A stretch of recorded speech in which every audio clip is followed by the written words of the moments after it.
waxaan qabnay warshadii kabkaa qabnay warshadii waxaan qabnay oo sokortaa qabnay warshadii sigaarkaa qabnay warshadii caanaha qabnay warshadii waxaan qabnay oo etop nyaanyadaa qabnay warshad hilibaa qabnay warshad kalluunaa qabnay warshad waxaan qabnay oo macnaha oo dharka soo samayso wixii dhan waa la qaatay laakiin intii adduunyadan oo socoto oo aakhir zaman dhicin oo adduunya sida tahay magaca Soomaali ah ma dhumaayo mana dhuma doono. halkan waa meherada Xaaji Abuukar waxaa lagu iibiyaa farsamada gacanta gaar ahaan hidaha dhaqanka oo ay Soomaalidu ay habayso waxaana ka helaysa halkan wax walba oo ku saabsan hidaha dhaqanka dhar iyo sidoo kaleeto agabyada kala duwan ee Soomaalidu ay horay u isticmaali jirtay balse waqtiyadii dambe ay ka guureen sidoo kalena ay galeen xaalado kale maadaama dalka ay colaado iyo ka dhaceenna hidaha iyo dhaqanka Soomaalidu ay qurbaha ku ilowday sidoo kalena ay dhumisay waxaan soo booqanay xaruntan oo ku taala Xamarweyne gaar ahaan agagaarka Fiiroma waxaana ugu imaanay halkan Xaaji Abuukar oo xaruntan iska leh waxaana sidoo kale uu inoo sheegay in Soomaalida markii hore ay hidaha dhaqanka ay aad ugu dadaali jirtay balse markii dambe ay dhalinyarada soo baxday iyo sidoo kaleeto dadkuba ay ku soo marin habaabeen qurbaha iyo sidoo kaleeto dhaqankiina ay dooriyeen oo ay ka tageen Xaaji Abuukar oo inoo waramayna hadaladiisa waxa kamid ahaa assalaamu calaykum waxaan salaamayaa inta maqalka iyo muuqaalka taqaano inta ay kaseen wa salaama inta ay taqaanan wa salaama fursadda maanta alxamdulillaah rabbil caalamiin an nasiibku u yeeshtay marka alxamdulillaah rabbil caalamiin walaalayaal horta waxaan maanta aan meesha ku hayo waxa waaye wax la dhahayo dhaqan Soomaali wax kale kuma hayaan macnaha dadka yaa u maleynin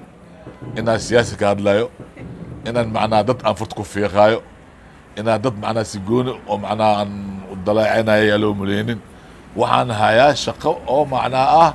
dhaqan Soomaali ah ayaan hayaa oo ah dhaqan Soomaali markii dhaayeen waxa waaye alxamdulillaah rabbil caalamiin Soomaalida dhaqan baa lahaayeen dhaqankood ayaa maanta ka hadlaya maanta wax kale oo ka hadlayo ma jirto maanta waa bisha tahay 4 ah oo Oktoobar ah ayay igu soo booqdeen gal ganacsi ay igu soo booqdeen oo ilmihii caruurtii ah waxaan jeclahay ikana macnaha inaan wixii macnaha oo maskaxdii ku jirto wixii macnaha oo aan aqaano inaan u sheego wixii hilmaamana walaalkay kale oo iroon ayaa dhamaystiraya marka waxaan ujeedin waxa waaye dhaqankeena waaye kurta ujeedin maasha Allah waxa loo cuni jiray bunka loo cuni jiray dadka macnaha waxa ka saayaan albeledka ah dadka maanta waxa ka saayaan Muqdisho ku nool dadka banaadir ku nool ayaa yaqaaniin waxaan ujeedin waa xeeradii aad loo cuni jiray raashinka waxaan waa calaashi badana laga heli jiray maasha Allah alaabta kulli oo meesha ku doon dhan waxa waa dhiirahan caanaha lagu subtaa waxaas macnaha meesha ka soo muuqdo waa geelihii hoggaanka loo hayay hashi iyo nigirtii waa kasoo ujeedin dhiilihii waa arkaysiin waxaan ujeedin Cabdicasiis taariikhda Cabdicasiis majaadka Cabdicasiis oo kale maasha Allah waxna waa xeelka oo Muqdisho ku yaali waay taladii bonder oo arkaysiin maasha Allah aqalkan Soomaali oo ujeedin oo geelka meesha cooska daaqsanayo inta dhan waxa aad macnaha dhaqanka Soomaali ah ayaan macnaha ka hadlayaa waxaa dhan Soomaalida dhaqanka laga soo gaaray fanaanka ujeedin oo meesha ka arkaysiin raashinka loo cuni jiray maasha Allah magasteed marka maanta laakiin dad ayaa waxa jirtaabe Soomaalida ma aqaan oo soo dhahay Soomaalida macnaha bedela laakiin Soomaali bedelmayso waxa waaye dhul bedelma dhul oo Ilaahay uu bedelma cirka bedelma goorma bedelma waa markii adduun dhamaat aakhir zaman dhaco laakiin intii adduunyadan oo socoto oo aakhir zaman dhicin oo adduunya sida tahay magaca Soomaali ah ma dhumaayo mana dhuma doono dadka waxa sameeyeen alaabtii arka laheen dharkii arka sameeyeen qaadeen dharka waxa geeyeen Shiina geeyeen naqshadii ayaa la soo koobiyaa waa la soo sameeyay nuuci ah oo ka sii xun nashaabadii la soo sameeyay anaga wixii aan sameeyeen oo qiimo lahaay dhan waxa macnaha dhibaatada ku wada dad ganacsata oo macnaha oo Ilaahay wax sii waay waa qaadayaan waxa geenayaan wadan kale geenayaan waa soo bedelayaan waxa ka soo dhigayaan shay shalay wadanka qiimaha lahaay shay kale macnaha qiimo lana ka soo dhigayaan lacag raqiisna oo ku keenayaan marka ninkii macnaha marada sameynayeen runtii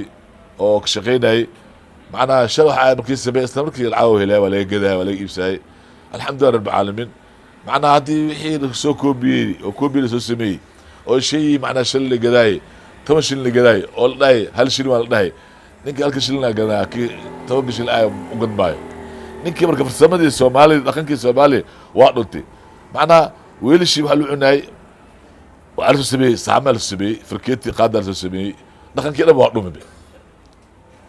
marka dadkan Soomaalida ah ummadda Soomaaliyeed waxaan ka codsanayaa macnaha adduunka waxaa ku xisaabtamayaan waxooda inaa qiimo yeeshto waxaan lagu keenayo macnaha alaabta lagu keenayo dhaladan waxa lagu soo shubaayo macnaha caaga wax lagu soo shubaayo maxaa la dharkaa lasoo bed oo lagu keenayo oo macnaha oo nashad kale ah dadkan wadankood ayaa qiimeynaya horumarkood ayaa qiimeynaya war aday Soomaali aad tiri wadankaada maanta nimca ilaahay ku siiyey ilaahay dad waxaa ku siiyey oo aqoon leh dad wax kasaayaan daawooyinka daa macnaha oo Soomaali oo dhirta oo wadanka baxay oo isku daaweynayaan manaafic leedahay lama oga oo hadda culimada dadka macnaha ku daaweeyaan oo maanta meelaha ka furan dadka macnaha ma aaminsana waxay aaminsan kaniin xun oo dhacay oo la soo qaaday oo la cabi war waxtarka maanta wadanka dhirta ka baxdo ayaa daawada ah waxtar ah laakiin dadkii ma aaminsana marka Soomaalida Allah soo hadeeyo Allah soo hanuuniyo marka waxaan sheegayaa 60kii iyo macnaha 62 iyo 70kii way macnaha oo waqti dawladii aan Cabdul Ismaan waqtigiisi macnaha alxamdulillah ummadda waa fiicnaayeen waa ladnaayeen dad diin lahaa ay dad macnaha oo isku xirnaay dad macnaha dharkooda oo tolahaayeen oo sameynay oo xirnaayeen oo hubkood qaansadood gamuuntood falaartood warankood oo sameysanaayeen kabahood oo sameysanaayeen hadda wixii dhan waxaa waaye waa la koobiyey dibiddaa la tagay marka waxaa waaye dib hal iskugu noqdo haddana waxaa waaye dowladda Cabdirashiid ay imaatay waa alxamdulillah badan dowladdii Maxamed Siyaad Barre ay imaatay alxamdulillah Maxamed Siyaad Barre dhaqanka uu ku dadaalay wuxuu dhahay dadka dhaqanka yaqaaniin nin kasta dhaqankiisa waa soo bandhigi jiray adduunyada macnaha waxaa waaye gabadan tooraha duqa magaalada wuxuu sameyn jiray waqtigaas oo dowladdaas oo Siyaad Barre jirtay duqa magaalada wuxuu sameyn jiray dadka dhaqanka yaqaano ninba ahaado meel kasta ka imaado ama Boqooyi ka imaado ama Koonfur ka imaado ama miyiga ka imaado meel kasta ka imaado nin kasta dhaqankiisii waa lagu tacgelinayay waa la qabanayay wixii yaqaano waa lagu aruurinayay lacagaa loo sameynayay meelaa loo furaayay dibidda alaabta oo samaysto ayuu ku tagaayay lacagna waddanka waa soo gelinaya asna waa soo helay laakiin hadda waddankii maanta waa naqdinbe waa waddan macnaha masiibo ku degtay dadkii beeraleyda macnaha oo beertood falahaadaan macnaha gacmiyaa horsaayaan beertood kuma kalsoona ilaahay ma tuugayaan macnaha waxaa barteen raashiin naa lagu keena raashinkaas lagu keena adaa lagu curyaaminayaa dadkaas oo lasoo bedelaya alaabta dhaqankaana la bedelaa la rabaa war waxaan hadda ku dagaalamayno waxbaa dhaqankaa ku dagaalamayna dagaalka noola qaada dowladdan waxaan ka codsanaynaa dadka dhaqanka oo wadaan oo idaaya dhaqanka oo dhaqanka Soomaaliya macnaha simbiri oo macnaha oo hantidood iyo oo waxooda iyo gelinayeen maskaxdooda gelinayeen fiil gaar ha u yeelato macnaha yaa runtii waxaa jirta meel waxaa jirta laayo barqasha laa jirta oo la fiirsanaya lacag lagu fiirsan jiray waxaa ku taalaa haddaa taqaaniin subantaliyada ku taalaa laba kanuuni ayaa surnaay labadii kanuuni waaba la qaatay waa la billiqaystay meeshiina alaabtii taariikhda dhan waa la qaatay waa la dhoofiyey waxaa loo dhoofiyey Dabe iyo Ethiopia loo dhoofiyey war alaabtaas oo macnaha meesha taalo oo dhaqanka ah oo dhaqanka ah macnaha meesha oo laga fiirsanayay tourism ku imaanaya lacagtaas dakhliga waxaa soo gelaysay miisaanin dowladda gelaysay miisaan dowladda waddanka wax lagu qabahay marka war waddankeeni amina ilaahayna amina waddankeeni maanta alxamdulillah niga badan yahay weli dadka maanta wax yaqaaniin farsamada yaqaaniin cayaar ma aha wardadaa maanta waddanka farsamada yaqaaniin ma muleynaysid kan dibinta ka imaada ka farsamo fiican yihiin kan birta sameynaya oo haddaan albaabka sameynaya kan matoorka sameynaya kan makaaniga kan macnaha oo haddaan waxaa qabni warshadii kabkaa qabni warshadii waxaa qabni oo sokortaa qabni warshadii sigaarkaa qabni warshadii caanaha qabni warshadii waxaa qabni oo etop yaanyadaa qabni warshad hilibaa qabni warshad kalluunaa qabni warshad waxaa qabni oo macnaha oo dhar soo samayso wixii dhan waa la qaatay war adi markaa wixii qaad oo kheerka waddanka la geysid adigaa kuu maqan waay war Soomaaliya is ceshano war ha is ceshano war intaan warka waa ku dheeraaday waxaan kusoo gabageynayaa soomaali ha noolaato, soomaali ha noolaato, soomaali ha noolaato, guul iyo nabadgelyo iyo diinta islaamkana kor alla u qaado. ilaahayna waxaan ka tuganaa waddan caadil, dowlad caadil ilaahayna siiyo. Wasalaamu calaykum waraxmatullahi wabarakaatu. waa mid ka mid ah xarumaha ugu waaweyn ee ku yaala Soomaaliya, gaar ahaan magaalada Muqdisho. waxaaba la dhihi karaaba waa midda ugu weyn ee oo laga helo farsamada agabka hidiyaha ee dhaqanka oo halkan ku dhan. waxaana xaruntan aasaasay ilaa iyo haatanna gacanta ku haya Xaaji Abuukar oo ah milkiilaha goobtan. waxaana ay Soomaalidu tahay midda hadda jirta amaba Soomaalida waqtigan